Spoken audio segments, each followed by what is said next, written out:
Today's episode is brought to you in part by Liquid Death. Murder your thirst with 100% mountain water from the Alps, made by nature, not in a lab. Available both still or sparkling, Liquid Death is infinitely recyclable in tall boy cans, just like beer, and never in plastic. Get a case delivered to your house today at unitedweDrink.com/liquiddeath, and you can get a free koozie pack by using the code FREEKOOZIEAF. That's FREEKOOZIEAF at checkout. Just add any Liquid Death koozie pack to your cart, use the code, buy some water, and get these sweet-ass koozies for free with your thirst-murdering water. From Liquid Death at unitedwedrink.com/liquiddeath. Now enjoy the show. The opinions and statements in this podcast do not represent those of the host's employers, co-workers, family, or imaginary friends. Now enjoy the show.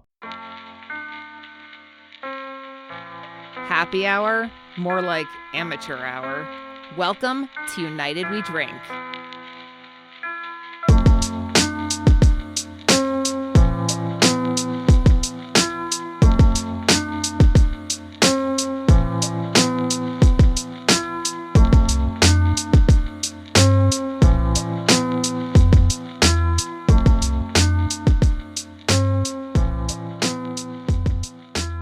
Hello, everyone, and welcome back to a podcast that I would like to say is probably festive as fuck. Welcome to United We Drink, right here on unitedwedrink.com, as well as Apple Podcasts, Spotify, Stitcher, Google Podcasts, Amazon Music, and wherever fine podcasts are found. I didn't write a proper intro tonight because I'm now a dad, and I didn't have enough time to fit it in. So I'm Mike Urevich, new dad. With me, Joel Briner Codner, and Kevin Cryptocurrency Abbott. Are you sure didn't write that, Mike? It's pretty good. Yeah, no, did not. We are recording this, I just want to say, the day before Thanksgiving. So Joel was a half hour late to joining our call because he's baking like a madman, brining like a lunatic, and ignoring text messages, Slack messages, and it finally took a phone call before he realized how late he was. I was worried, man. I was like, Mike's calling. I hope everything's okay. I felt like I was going to hear like a mutual friend died or something. But no, I'm just late for the podcast. And Kevin over here has dipped his feet into the whole crypto market for the first time. We're not going to get too involved in that, but he's pretty excited. It's purely out of the fear of my friends making millions of dollars and laughing at me. That's not how FOMO is. Like your fear of my friends making me, like your abbreviation there is a little weird, but It's a new thing I just invented. Yeah, I heard that you guys were investing large swaths of money in this, and I decided that I had to dip my toe in the water.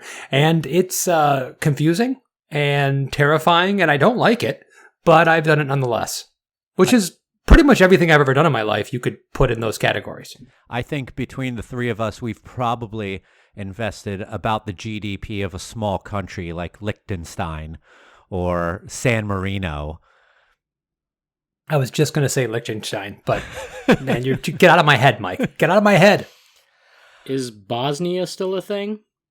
Bosnia and Herzegovina. There you go. Geography B champion, 8th grade, which would be 19. But apparently not pronunciation champion. Nope. I'm halfway done my beer because of the time that it took, and I'm drinking an 8.5% IPA. Kevin finished a 10% IPA in the time? I'm almost finished. This is going to be interesting. About halfway through the show, you'll notice I won't be talking as much, and you'll know why. Because your computer died again? I like how Mike jumped so far back into his fake background that he almost disappeared. Of course, no one listening to this can see that, but trust me, it happened. Nice. Yeah. If Kevin makes it through this entire episode without a technical difficulty, Kevin wins the episode. Which, by the way, you missed that. We now have winners for the episode. I think that our fans that listen to this should have some kind of drinking game related to me being able to finish an episode or not have technical difficulties, which would get, if they drank every time there was a technical difficulty on my side, they would be hammered as much as we are. Yes, especially if I didn't edit this podcast. All right, so we are, by the time you listen to this, well into the holiday season. Thanksgiving has passed us. Black Friday has come and gone, and people have been trampled to death at a Target entrance somewhere. And Are you trying to make Joel smile? no, this type of stuff makes Joel happy inside, and he can't show it on the outside. But real quick, Kevin, what did you drink? I've got several things here because I have to have backups. I'm drinking an Infinite Enigma, which is the triple IPA from Barrel Amongst Brewing. I know, shocking. But I also have a whiskey or bourbon of, I don't know what origins. Questionable origin. Yes, that is here and also in a glass, which is what I will be drinking soon. Joel, you just drinking brine? No, it's a bit too salty. But I quickly just figured, fuck it, ran to the liquor cabinet, got myself some, where the fuck's my camera? Balvenie 21-year Portwood. Ooh. A nice 21-year-old scotch courtesy of my good friend Rob Bodwell, former assistant GM of West Palm Brewery. Hey. Quick shout out, follow him on Instagram. It is Get There Rob. He does a lot of Twitch live streaming for charity, so please check that out. Hey, shout out to Rob. I'm finishing up a one of our new hazy IPAs over at Copper Point, Citricity, a 8.5% double IPA. Lots of Citra with a little touch of Comet and Mosaic in there. Probably my favorite hazy IPA that we've ever made, and I say that probably for every new hazy IPA that we make. I have my can of Liquid Death with me as well, and then I have, waiting for after I'm done my beer, which will be soon, a nice little glass of Four Roses small batch to have. I am a fan of Four Roses, and I think that they sometimes get some shit as being a cheap brand, but I love Four Roses. Just to take a step back, I just wanted to clarify, you are referring to Comet the Hop and not the toilet cleaner, correct? Yes, and also not the dog from Full House. Didn't get that reference because I don't watch that. You did probably many years ago. That was one of those shows where I would casually peek in and go, yeah, this sucks. Next. Oh, they're all still in that house, huh? Cool. It was one of like many shows with multiple dads, like My Two Dads, Full House, My Two and a Half Dads. That's the whole list. That's the whole list. The many that I mentioned, that's the whole list. 2 of them. Yep, and that was the 90s. All right, so let's talk about beverages, I guess, that and what's going on in the beverage world. So, a couple big things happened since our last episode was recorded and even released, and probably the first one let's talk about is the acquisition of Bell's Brewery from Michigan by Lion, the company within Kieran, who also is the parent company of New Belgium Brewing. Larry Bell has sold the company and has retired after 36 years running the Michigan brewery out there.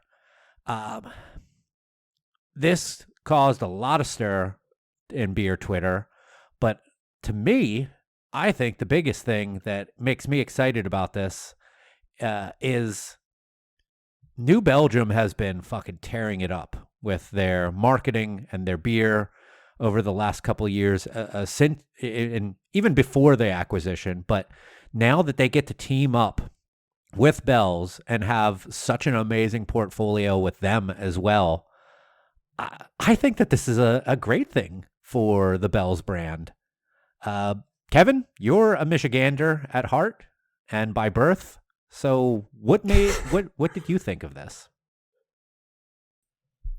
I've heard anytime you see an acquisition like this, you have people that come out of the woodworks to say what a terrible thing it is, because they want everyone to stay independent, and it just feels corporate. It feels wrong in some way, shape, or form. And I can't get behind that philosophy. So many of the brewers in Larry Bell's generation, what were they trying to do? Well, how many were there? Not very many. They were one of the early adopters of craft beer and got in on the ground floor. To be able to eventually sell your company and set yourself up for the rest of your life and your family and your kids and your kids' kids and build something that really needs a bigger platform and a bigger machine to run, that's the goal for a lot of us, right? Not for everybody. Plenty of people want to stay small and keep it family owned, but Bell's has been a giant brewery for a long time. I've toured that facility. It's a great facility. It's a massive operation, and I'm proud and happy that Bell's has gotten to the point where they're here and they can be acquired by this large company. I'm happy that there's going to be resources shared, and I think we just started doing a series at Barrel of Monks called Old Favorite Fridays that we do. Plug alert. And I asked Joel, what beer do you want to feature? He actually said he wanted to do Bell's Expedition Stout, but it wasn't available. We ended up doing Double Cream Stout. But when we were talking about all of our old favorites that we would want to feature in this series, I think we mentioned like 5 Bell's beers because we love Bell's. And they still make great beer. And when we drank a Double Cream Stout, we're like, man, this is still a really, really great beer. Expedition is still amazing. Hop Slam is still amazing. Best Brown is still amazing. So the quality has stayed up. And I'm excited for Larry Bell. I'm excited for that company. I'm excited for them to be able to grow. And for the people that think this is somehow against craft beer or the antithesis of what this whole thing means, I couldn't help but disagree. Joel? I think Kevin is right on the money with everything he said. And to sort of tack onto that, I agree 100%, but, I think we're also at the point where it made, like, yes, it was big news and everything, but it also made such a small kind of stink, if you will, among the beer Twitters and all of that. And there were even articles written about that, basically saying how there wasn't as much buzz and backlash and everything about this particular sale. And they sort of questioned, like, are we all just sort of fatigued over this kind of stuff? Is it par for the course? Or is it a good, deal? Because people seem to make more of a stink over something like getting bought by AB, for example. So yeah. I think it's kind of a combination of everything. I think the industry is so saturated, people just might be indifferent to it at this point. For me personally, I'm just all about the beer. I mean, yes, there are breweries like Founders that I won't support for all the reasons we know why, or McKellar for all the reasons we know why. But, I just think there's also just so much beer and so much variety of beer that it really, these sorts of things are just kind of a little blip on the radar, and then we kind of go about our business. Kevin, you wanted to say something? No, I was actually just making a little signal so Mike knew that I wanted to jump in there after you were done, so I hope you were not finished with your thought. No, I just was going to say that I love Bell's, just like you were saying. You listed all the beers that are amazing from them. And they were one of the first breweries that I really got into when I first got into beer. I mean, one of my first Imperial Stouts, Expedition, I accidentally left it in the back of my fridge for a year, and holy shit, that thing ages amazingly. One of the very first, really hoppy beers I tried was poured by Larry Bell himself at the 2010 Jupiter Craft Brewers Festival. I mean, he was pouring, maybe a case or so every hour on the hour, and the countdown to that was like fucking New Year's Eve. I mean, it was really an incredible experience, and I remember taking a sip and just exclaiming, wow, because it was so unlike anything I had had before. So, look, you've got people on social media who are these moral purists who are just looking to be offended by anything and everything. So, of course, as soon as this news pops off, they're going to start talking about Kieran and some fucking human rights issues that in Myanmar. show me Myanmar on a fucking map, and then you can tell me how concerned you are about the people over there. I just I don't, if you're so concerned about it, I should see you tweeting about it every day. I should see your activism about it every day, if that's really that important to you. But no, you just want to go out there and and no, this is not my last call, but but there's just all these people just trying to shit on something, and usually that's me. So I don't like it when people try to edge it on my territory. So congrats to Bell's. I'm happy for Larry Bell and family, and the good folks at Bell's. Shout out to Sandra Vox, who sent me an amazing care package last year, full of some cool stuff from Bell's, and I definitely need to reciprocate that. But this, anyone shitting on it, needs to get a hobby, and look, What I if still their like hobby the beer. is shitting on things? Yeah, I like the Literally. beer. You I asked like a the probing beer. I love question. some of the beers. I support the hell out of them, and go drink some fucking Bell's. Kevin, you Still- wanted to say something? Oh, sorry, Joel. No, I was just going to say Expedition, still the best Imperial Stout in the game. Can't argue with that. I wanted to say that you made a really good point about the AB buyouts or the Constellation brand buyouts. There are levels to this, right, in the beer community, where if you get bought out by AB or Constellation, that's an egregious act. That's a 9 out of 10. That's an 8 out of 10. But if you get bought out by Boston Beer, like Dogfish Head, that's a 6 out of 10. It's still craft. It's still kind of in that world, but it still feels corporate. It still feels wrong in some way, shape, or form. We saw a little bit of this in our home state with Cigar City and the Canarchy situation with Oscar Blues, where some people didn't like it, but it was still Oscar Blues, still a craft-centric portfolio. So I think that's another reason why this was not this big over-the-top situation for a lot of people. So Please don't say brouhaha. I fucking hate when people say that. You're the person that said it. I just want to point that out. This is for future reference. I'm sure there will be several of those in the future. Okay, I'll keep that. Let me make a note. Tim, okay, I made it. We're good. For the live stream to bring that up. So I think that's definitely part of it.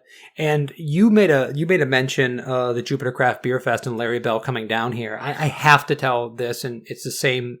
It's similar to your story, but when Larry used to come down for the Jupiter Beer Fest, when it was the premier beer event in the South Florida area, I still think in a lot of ways it is, but when there was no other craft beer fest in this area, Larry would come down every year.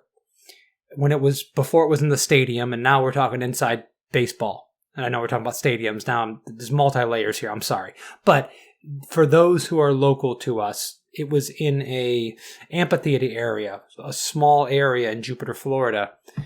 And Larry would take a slim keg with like a pump tap and bring it to the middle of the event away from his tent and just start pouring random cups to whoever wanted to walk around, whoever was near to him. And the first year that I saw that, he had Bourbon Barrel Expedition.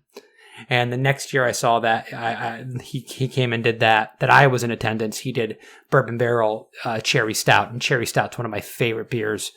I love that beer so much. And I just thought it was so cool that this guy who has his name on the label is going out amongst the people away from the tent and pouring beer and looking around to some of the people who were just there drinking Budweiser because the Clydesdales were there and saying, don't you know that this guy's pouring some of the best beer in the world? And I'm over here and I can get 5 ounces of this thing and enjoy it. And that was a really cool memory for me of Bell's Brewing, and one of the things that solidified my love for them and for the company and the beers in general. Joel? Sorry, I just wanted to say, this is why we need a Patreon episode, because over there, we could tell the amazing story of the Bell's Tap takeover a decade ago. I was just going to slightly mention that, but... What a fucking scandal. But the thing I wanted to say was, back in that day, and I would still say today, Bell's is probably one of the best stout makers in the entire fucking world.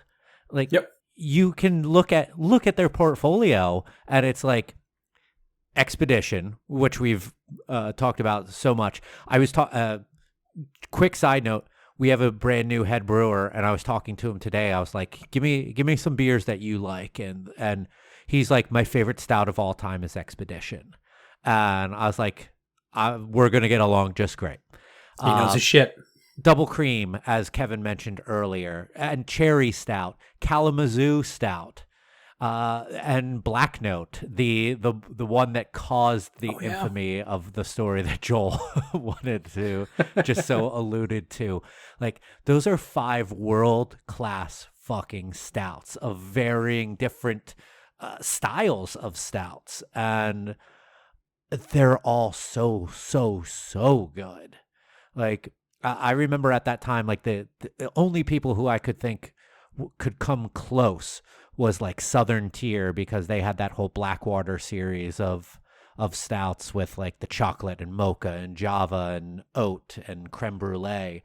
But like, they were all flavored. Like, not all of these are flavored. Like, Double Cream is not, Expedition's not, Kalamazoo's not, Cherry Stout has flavor, and then Black Note's barrel aged. But like, holy fuck, they just make amazing stouts.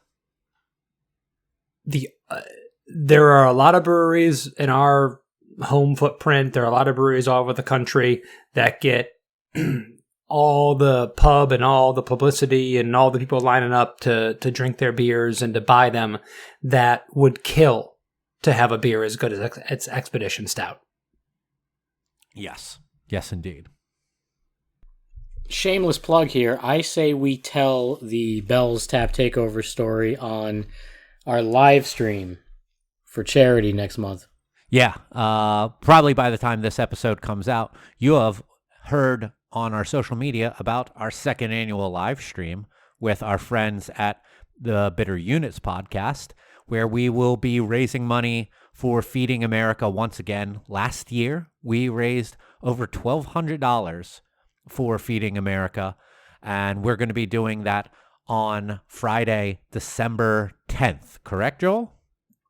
Indeed. You and Tim are setting this all up this year. Are we going 8 p.m. Eastern? I need to confirm that with Tim, but hopefully that's the case. Pay attention to our social media at United We Drink on Twitter, at United We Drink Pod on Instagram, and keep up with that, and we'll let you know the exact time and where you can watch and listen to the live stream on December 10th. So, nice little way of segueing into our second topic that we're going to talk about here today. We're moving from Bell's into Ball.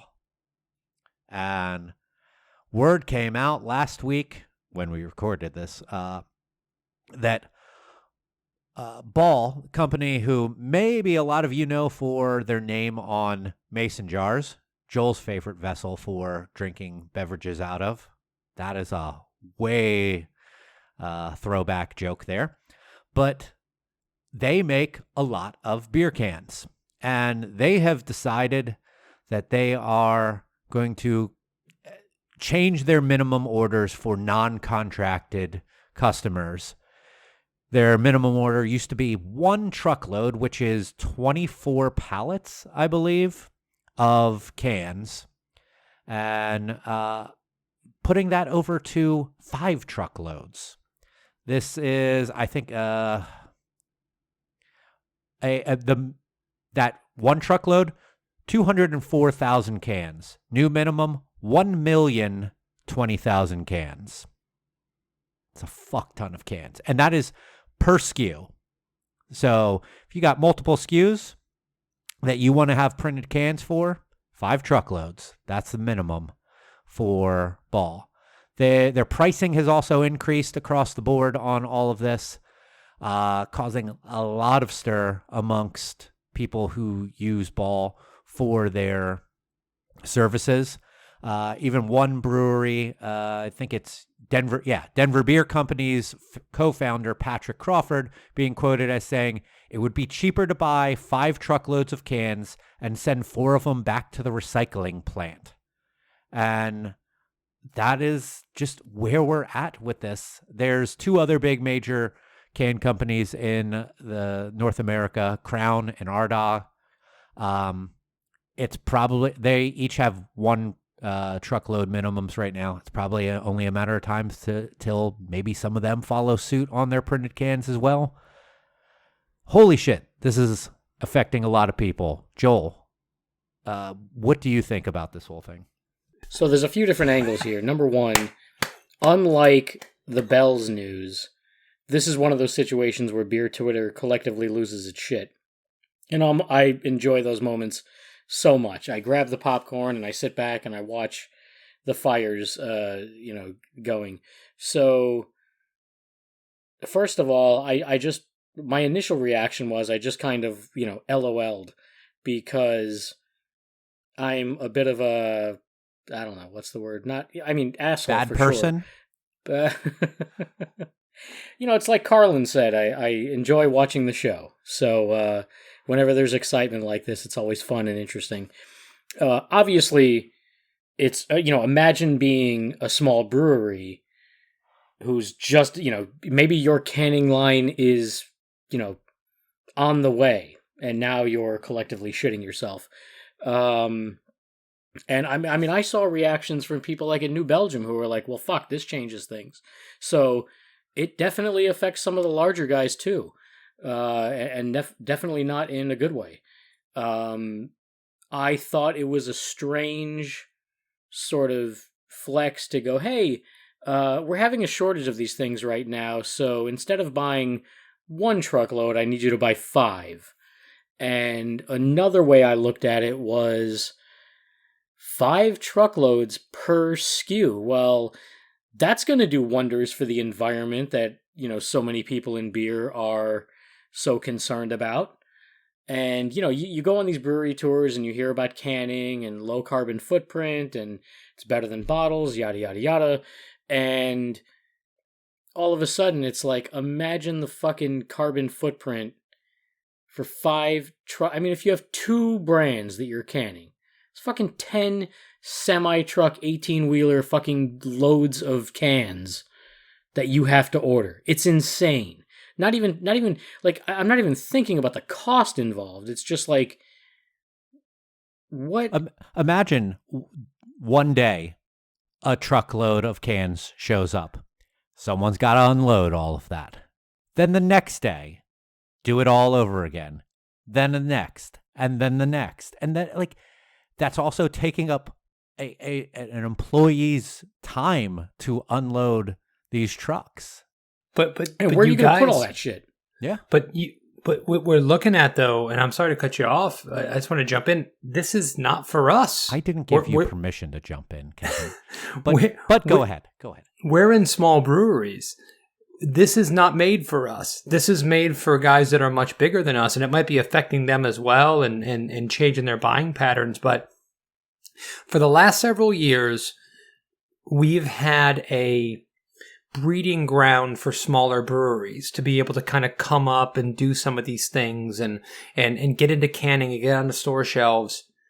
They're not thinking about us with this, right? They're thinking about their bottom line, and they'd rather sell bulk to these bigger purchasers than to us. So what you're saying, Mike, they are receiving teams to take those 5 truckloads of beer. Or of cans. They're not talking about Copper Point or Barrel of Monks or so many or almost any of the breweries we would talk about in our local market that we know. Yeah. And really, as Joel mentioned, some of the big guys are highly affected by this as well. Really, this only makes sense for people like Coca-Cola, who maybe a lot of people didn't really think about in this whole thing is big soda. And maybe your Miller type of breweries, because AB actually owns a number of can companies. The metal beverage companies are AB owned, and they make cans for themselves. Ball does make some cans for AB stuff as well, but they might be impacted by that if they're like, oh man, we didn't really get that many cans from Ball and that plant here and there. This is, and like I said earlier, the other guys are going to follow suit at some point. And this is the only point that trickle down actually works, and it's negative, that we have small companies who do like screen printed cans for small minimums. Like I'm not going to name any names because I don't want to fucking possibly blow someone's company up. But there's ones out there who've sent us samples and it's like, oh, wow, these look really great. And they have 1 pallet minimums to do printed cans. They're going to get backed up and they're going to have longer lead times, maybe even increased minimums on there, and it's just all going to keep on going down to whoever is making this stuff. It's funny that in this article from Westward out in Colorado, that Ball is actually recommending people to go to companies that do sleeved cans, which are not recyclable, and Ball has this big promotion and marketing campaign of being recyclable and making your footprint smaller, and that's just so stupid in the direction of what they're promoting. I think that this is where people are going to have to get creative, and people are going to there's going to be people who are going to make this an excuse for closing, or make this an excuse for some bullshit. And then you're going to have people who will get creative. We might see bottles getting used a little bit more. We might see a new vessel for packaging. Kevin fucking doing his RVD pointing to himself because they bottle. But this is going to cause some creativity that needs to be done. One of the things I want to bring up on the bottling front, and this is something that flew under the radar for, I think, for United We Drink and for a lot of people, because my brewery is one of the few ones in our neck of the woods that is still bottling predominantly. We got a email at one point saying, we can no longer supply you bottles from this one supplier because they've made a deal with AB to say, if you can't get us every bottle we want, you're going to renege on our contract and owe us a bunch of money. Basically. Jesus. So we had to go to a different supplier for our bottles, and they were much more expensive, and the same kind of rigmarole we're talking about, because the the top producers, beer, soda, whatever, the real market movers have the power. And it really kind of screwed us. But we're rolling with the punches. We're making it work in the best way we know how. But these are things that happen and they flesh out every 5 to 10 years. The best way I could equate this is that when my brewery opened up, I joke that I used to answer the phone saying yes. Didn't matter what it was. Make a special beer? Absolutely. I want 5 gallons. I want 1 slim keg of a special beer, house beer every month. Sure, we'll do it. Because we're young, we're hungry, we need business. We want to get our name out there. And then you kind of graduate eventually to, it's too much work. I don't want to do that anymore. Somebody else can do that. And you're focusing on your cores. You're focusing on, economies of scale and growing your core brands. Every business goes through these phases. And for Ball, they're looking at this and going, well, it makes more sense to not do as much work with these smaller one pallet, this, that, and the other. We got to change the machine. We got to do these things out. There's costs involved. This shakes out every 5 to 10 years. And we're just seeing a big market shift right now towards the big guys. Hopefully, Mike, I agree with you that some of these other companies will follow suit because they say, well, if the industry leader can do this, we can do it too, and it makes sense for us. But hopefully someone fills that vacuum for the smaller breweries and can supply them with what they need. And hopefully the breweries that you're talking about, whether their sleeve cans are not as good for the environment, they're not as recyclable, I understand that, but they can be a buffer and keep these guys running. But it's one of the many things that makes it really, really hard in the craft beer industry, and one of the many heralds of the change in how we do business. And we're seeing it with distribution changes in South Florida. We're seeing it with cans. We're seeing it with all the ingredient costs going up. It's going to be a different world 5 years from now, guys. And I feel like every other podcast we're talking about it. We talked about it when Due South announced their closing. These are just the things that are shifting the market that are going to make it not so comfortable for all of us. I mean, Florida's going to be underwater. That's not very comfortable. That's 30 years from now, Mike. Don't jump the gun. Joel said something on Twitter that it's counterintuitive to everything that Kevin said, but I really liked it because it's me thinking small. It's Joel thinking small. And it's, I don't remember your exact wording, but it was like they're willing to just turn away a bunch of customers instead of investing into their technology and trying to figure out how to make stuff like that easier for them. They just doubled down on, nah, we don't want to, and just going about increasing minimums. Well, if I can sort of clarify that, because it's one of actually 4 points I want to make on this, and I'll try to be as quick as I can. But, okay, so as Beer Twitter was in an uproar about all this, and I was saying some of the things I was saying, someone came back at me, and look, I'll fully admit that whoever this was totally knew more about the actual can creation process than I do. Knew a bit more about, the manufacturing. I've never been there. I think you've been there, Mike. I have. At least one of the... Yeah, one time. Yeah. Yeah. So, there was this notion that, well, Ball says that they're, working as fast as they can to create more plants and more manufacturing and increase production as quickly as they can. But, in the meantime, here's what's happening, da-da-da-da-da. And, this guy had made the argument, like, look, there is downtime. They run some cans, and then they got to shut things down, switch out the plates, and then start running the next SKU and all that kind of stuff. And that makes sense.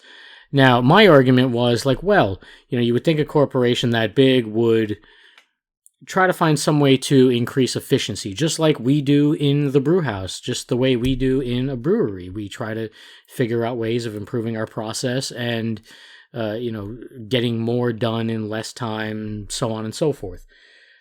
He was sort of coming back at me like, well, that's unrealistic and unreasonable and whatever. And then I was saying, do you really think that once they've imposed these limits, they're ever going to, or these minimums, that they're ever going to go back? I mean, we haven't retracted anything from the Patriot Act. Like, banks aren't suddenly, just wish. Banks haven't, like we rescued a lot of banks, in after the '08 crisis. Like, they're not suddenly going to start retracting overdraft fees. Like, these things are here to stay. One asshole tried getting on a fucking plane with a shoe bomb and it didn't work, and we will forever be taking our shoes off at the airport. So my argument was, like, this is not going away. And to think otherwise is naive. So that was kind of like two of my points in one thing. Mike hinted at something that I wanted to touch on, which is breweries using this as an excuse for being pushed out of the industry and having to close. And yes, that's inevitable. And yes, raw material prices, everything increasing, inflation, sure. These are all factors that go into an eventual closing. My issue, and maybe this is more of a personal thing for me, with the way I look at the industry, but I hate that they're between, I had posted something along the lines of between the pandemic and now this, it bothers me that bad breweries are being given more excuses to lean on for closing instead of just, hey, we never really did that well in the first place. We made shit beer. We had a shit experience, shit service, shit tap room, whatever you want to call it. Look, there's a lot of bad beer out there, and it just feels like the more legitimate excuses breweries are given to close when it's really more about not really being successful in the first place because your beer sucked and your brand sucked and everything else, which, look, we talk amongst each other. We know these exist.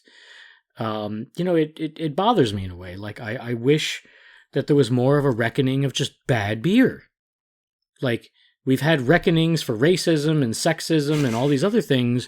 When's the bad beer reckoning? Because it's fucking out there and it's dragging everybody down and it bothers me. So that's just sort of my personal spin on the whole situation. And then the final thing, and like, I hate to sound like a gatekeeper, but during the pandemic, lots of breweries had to pivot towards small batch canning and these small canning machines and mobile canning and all this stuff. And in some ways those can work if you go about it the right way. But, my thought also was how many of these breweries who have strained the canning industry shouldn't really be packaging in the first place.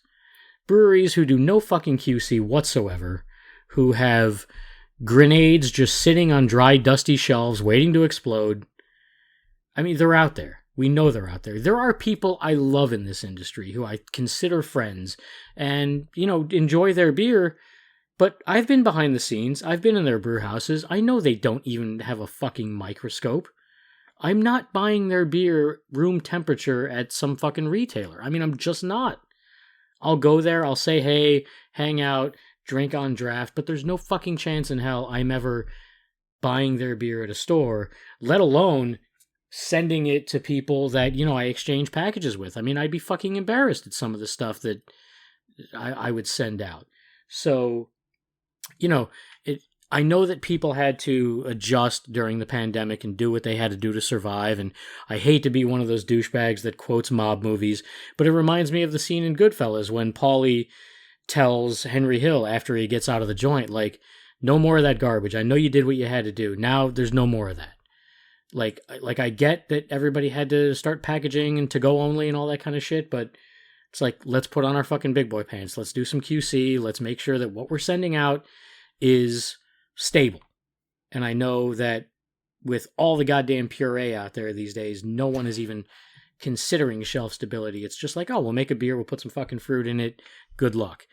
And, so like I said, I don't like to be a gatekeeper and all that stuff, but it all kind of ties into that bad beer reckoning. And I think there needs to be one because a lot of breweries just have no business packaging, but it just seems like it's one of those steps you have to take that everyone does without really going through the proper process.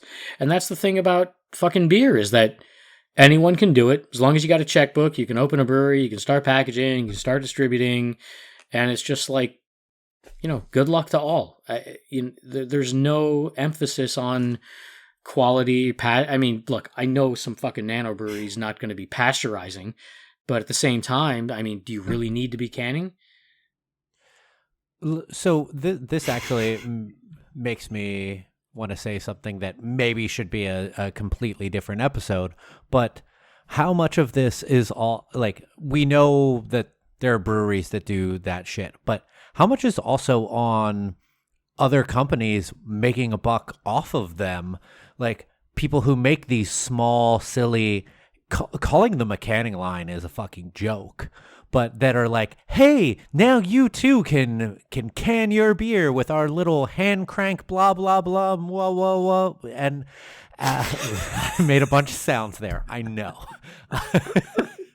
But, like, they're preying on these people and being like, hey, look, you can do it too. It's going to be fucking shit, but hey, you're going to give me the money for you to go and do that. And when you fuck up, like, hey, we didn't say that we're fucking wild goose, but, like, how much of it is also the supply industry trying to just make a buck off of people by making these shitty small they're crowler seamers for all intents and purposes, and charging people boatloads of money, $10,000 for a rotating table and a crowler seamer, and being like, hey, you too can now can your beer and sell 4-packs of tall boys out the door.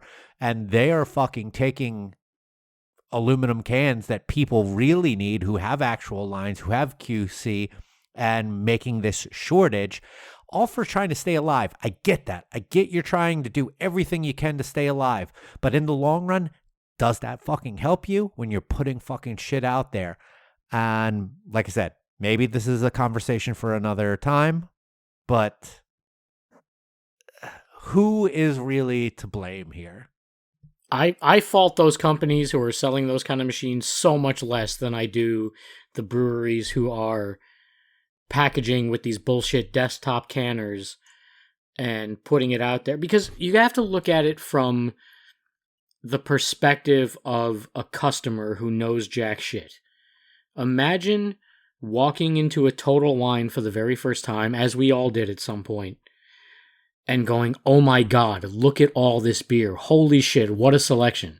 There's a section for brown ales. There's a section for IPAs. There's a section for... wow, seasonals are over there. There's 6-packs. There's 12-packs. Holy shit. Like, it's Candyland. It is absolutely fucking mesmerizing. However, the person who knows very little about the industry, like, we're in this bubble. We often act like everyone knows everything about what we do and behind the scenes, and it's just not true.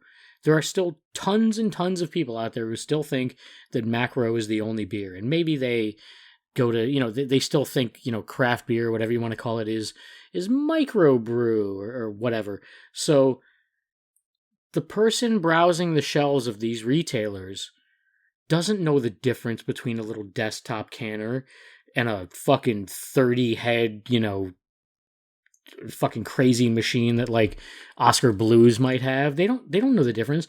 All they see is a package on the shelf that they assume is just as stable as everything else that they're used to. So, it's on the brewing industry to take care of the beer that goes in these packages, and we just know that a lot of them aren't. So what you're saying is it is on the brewers to be like, hey, that's a bullshit technology. I shouldn't fucking use that. And that's that. Like the company that's making that is trying to make a buck. Sure, they're doing their thing, but we should know better. And yeah. In a way, I don't know if I would exactly put it like that, but it goes back to what I've mentioned before on this podcast of what I call the hashtag craft beer circle jerk. It's just a bunch of, Great hashtag. It's like when, and I apologize if you've heard this before on this show, but it's like, when you watch those first several weeks of American Idol, which I probably haven't done in 15 years, but, some horrible singer auditions, and then they're like, who the fuck told you could sing? And they're like, well, my whole family, I go to church, everyone thinks I'm such a great singer. It's the same thing for like homebrewers and shit who go pro, and everyone tells them like, wow, this is so much better than Budweiser, and it's dog shit. And now you're going to put that in a package? Like, it's like I said, I don't mean to be a fucking gatekeeper and everything, and it's one of the great aspects of this industry that it's ideally welcoming to everyone, and anyone can do it. And I certainly wouldn't be doing this if that weren't the case, because I came in with no experience whatsoever. But to act like it's a completely level playing field, and the desktop beer, the desktop canned fucking beer is anywhere remotely the same as the fucking can that came from Sierra Nevada, you're out of your fucking mind. Kevin, any thoughts on all of that? I mean, philosophically, Joel, Mike, I line up with you guys, and I'm sympathetic to that position. Craft beer is no different than a restaurant, a new restaurant that opens up in your neighborhood because somebody told that person that they made really, really good meatballs. Right? Some friends said, hey, you make really good meatballs. You should open up a restaurant. And then they go and open up a restaurant, and they don't know how to operate a restaurant, or they don't really have any kind of protocols in place. And they make pretty mediocre food and don't know how to serve it. And it's not very good, but it's there. And somebody wanders in and spends their money and goes, oh, we're never going to go back there again. This is transferable to tons of different industries. Nothing makes craft beer special in that way. And the industries that are set up to support us and give us cans and give us marketing and give us all the things that are necessary to actually grow a business are just supply and demand. They're reacting to the market that they see. We've had for the last 10, 15, 20 years a market that has cultivated us and tried to build us up, and that has catered to us probably more than we should have been, depending on our production. If you're a 1,000-barrel-a-year brewery and Ball was giving you cans, probably shouldn't have been. Right? Mm-hmm. I mean, that's a tiny company, really, on the grand scheme of things. You might have 10,000 square feet, but you're producing a very small amount of beer in the grand scheme of things. So I think we're seeing a market adjustment.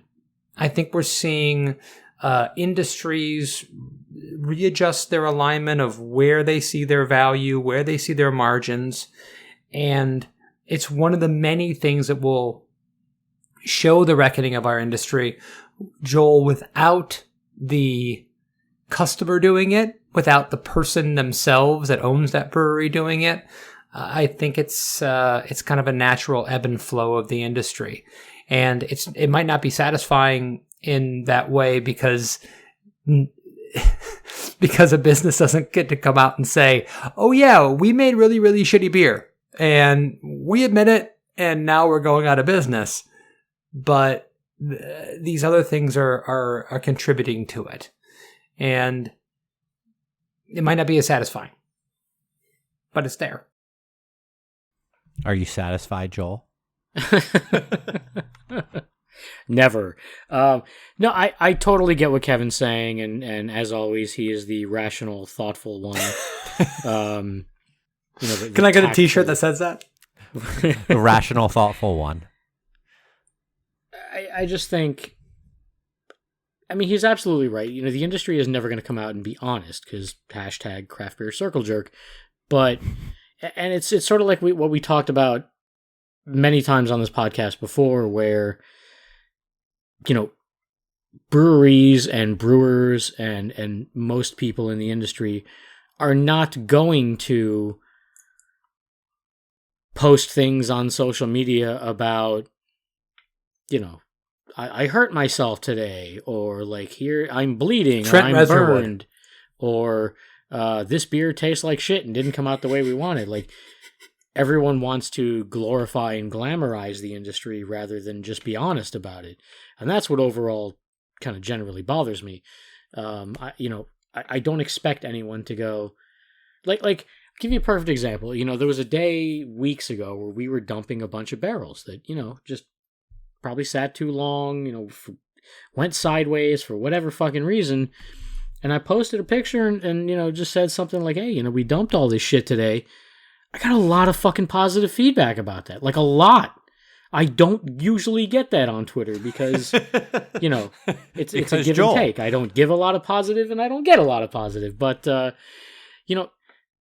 people, genuinely responded positively to that and yet often won't do the same and don't seem to advocate for more honesty.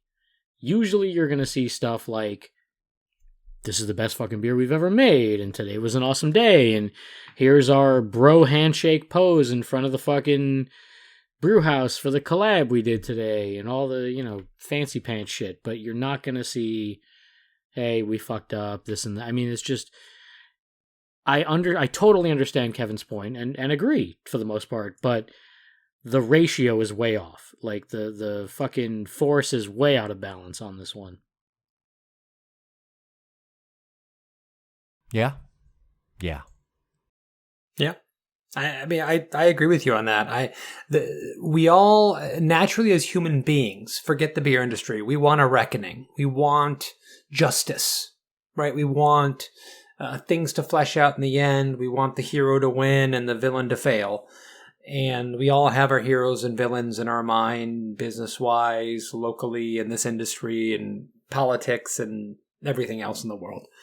And we don't really get that very often. We get that in Marvel movies, but we don't get it in real life. So we pine for that, and it's understandable.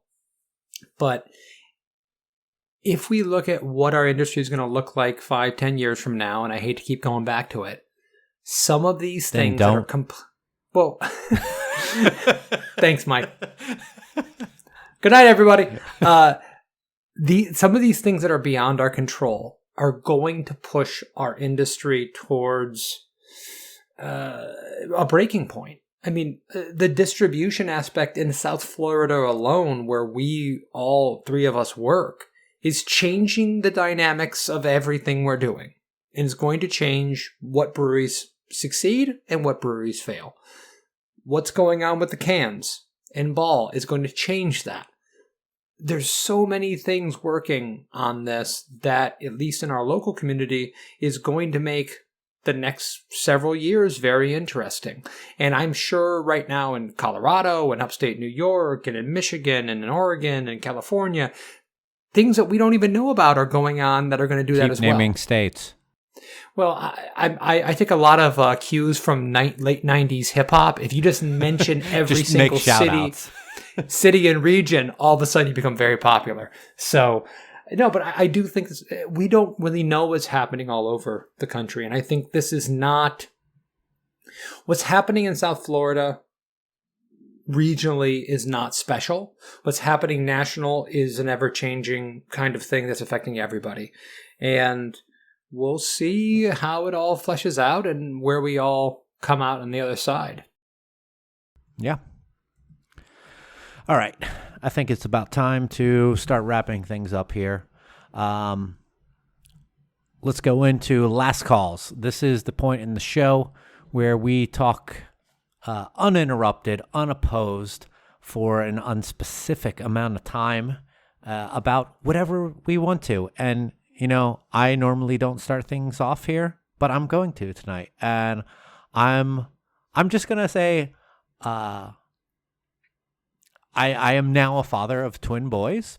And as of this recording, they are 3 weeks old. And this has been a big change to my life. And I have really enjoyed every moment of fatherhood so far. Even the tiring points at 2 a.m. of feeding them. I'm enjoying this. And I really appreciate everyone who has reached out to me and congratulated me and said wonderful, nice things that are unnecessary. Like friend of the show, Tim Johnson, I love you and appreciate everything that you have sent me and of words of encouragement and congratulations. Friend Tommy Kelly, who is not on Twitter as much as he used to be over at Free State Brewing. I really appreciate the lovely words from you. Kevin, you came over and met the kids last weekend. Joel, you're coming and meeting the kids this weekend. I'm loving that, like, my friends are coming over and seeing Jack and Bruno, and like, this is a new point in my life, and it came a little bit earlier than we were expecting, but everyone is happy and healthy, and I am looking forward to having holidays with the kid, their first holidays. They're not going to remember any of this, but I am, and I'm looking forward to Thanksgiving and Christmas and New Year's as a father with newborns. Next year will be a little bit different. They'll be a little more active, but you know, the 3-year-old one is that's when you really start feeling the feels. Okay. But That's when they do. oh yeah, okay.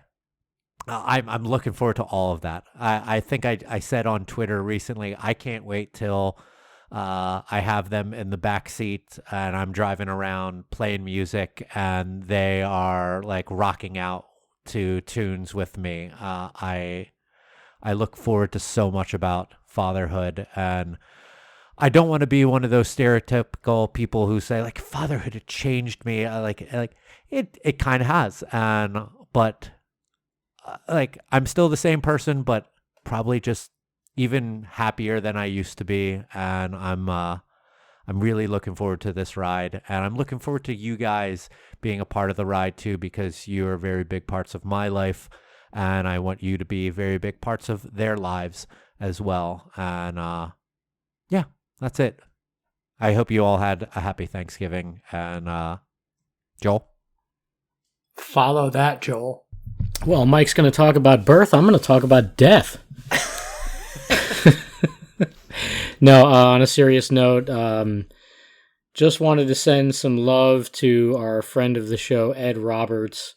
Ed lost his father recently, and I've reached out to him personally, but I know he listens, so wanted to make it public. Ed, we love you. We're thinking about you. We're here for you. Ed kind of gets embarrassed when he comes to whatever brewery I'm working at this week, and he'll someone will be around, and I'll introduce Ed, and I'll say, hey, this is the guy. This is, if it weren't for Ed finding me on Twitter as some random jerk off looking for not macro beers, all those years ago, I wouldn't be in the industry and where I am right now. So he always gets bashful about it, but it's true. Ed found me on Twitter years ago and kind of coached me through my first mixed six-pack from Total Wine and gave me a cool, diverse lineup of beers to try out, and kind of mentored me along the way. So we love you, Ed, and hope you're doing well. Hear, hear. Follow that, Kevin. Fuck you both. I mean, fatherhood, a caring friend reaching out to somebody. See, Kevin thought I was going to be ranting about one-way aisles at Publix or some shit again. It makes it, I mean, I can appreciate that, by the way. This is why I win throwdowns. Yeah, all I have to talk about is beer, guys, and making shameless plugs. So I'm glad you let me go last. As I mentioned earlier in the podcast, we did start a old favorite Friday at Barrel of Monks where we highlight great beers that people do not give the love and respect that they deserve. And we talked at length about Bell's Brewing and some of their great beers that you can find on the store shelf most of the times throughout the year that are as good or better than some of the things that people line up for 3-4 hours to get the opportunity to purchase. There's so many great beers out there. Beer is there to be the great equalizer. You can get some of the greatest beers in the world by walking into your local Total Wine and More, to your local ABC Liquor, to whatever your craft Binnies. beer. Yes, that too. Whatever your craft beer location is, there are beers on the shelf that are some of the best in the world in that category. And they're there all the time. And you can get them. And you can get them for 10, 12, 13, 14 bucks a six-pack. It's not like wine. It's not like liquor where the best bourbon in the world, you got to spend $100 to get a bottle of. So when we're coming up to the holiday season and we're sharing our favorite beers with people, go and grab that beer that you haven't had in a while, that you love, you absolutely love, and share it with the people you love. And just appreciate the fact that we have this great equalizer of great beer that's accessible, available, that we can share with people. And that's what I got into beer for. That's what I continue to love about beer. And I hope it stands up to Mike and Joel's last calls. I'll allow it. Thanks, Mike. Do you want to plug anything else besides your thing there? No. Well, yes. No? Yes? No. You said no first. Maybe. Follow us, Barrel of Monks, on social media to see our latest Old Favorite Friday. And by the way, if you do that, chime in. Tell us your old favorite, one of the beers that you love, so we can feature it in a future video. You asked me this weekend, and I hope that you'll spotlight what I said to you. Just maybe. Maybe. Joel, anything to plug? I just want to say happy Thanksgiving to everybody. Please, please tune in to our charity episode December 10th live stream with the gang at Bitter Units. And I'm going to go do drugs and catch Hawkeye. How do you catch Hawkeye? On TV. Oh, is that like a net? I mean, he doesn't really have powers. He's just got a bow and arrow, so probably not hard to catch him. Most underrated Avenger. Hawkeye. Joel? You don't agree. You gave us really nasty look. That'll be on the Patreon. I don't think someone you don't even really think of can be underrated. He's one of the best. We should have a conversation about this because he has no powers, yet he runs into insane situations, motivates Wanda Maximoff to actually help out in Age of Ultron. He's low-key the best Avenger. He's not Loki. You know what I meant. Also highly recommend Ghostbusters Afterlife. Stay after all the credits. R.I.P. Harold Ramis. You can follow me at Mike Loves Beer on Instagram and Twitter. You can follow the show at United We Drink on Twitter, at United We Drink Pod on Instagram. You can subscribe to the show on any of the major podcasting services, Apple Podcasts, Spotify, Stitcher, Google Podcasts, Amazon Music. We're on all of those, so you can subscribe to the show and get them delivered to the device of your choice anytime we upload a brand new episode. We try to do it every 2 weeks on Thursday. But yeah, check out the live stream December 10th with Bitter Units. We had a hell of a time last year. We raised some money for Feeding America, and we're going to try to do it again this year. I don't know what service we're going to be live streaming on yet, but hey, you follow us on social media, you'll learn this fucking shit. In the meantime, hope that you all had a wonderful Thanksgiving and are looking forward to the whole holiday season like I am. I think like all of us on this show are. I think we're all holiday fans. We're all Christmas fans, and we can say fucking Christmas, even though we are not of the religious type. We'll catch you guys next time. Cheers. Happy Thanksgiving. Cheers.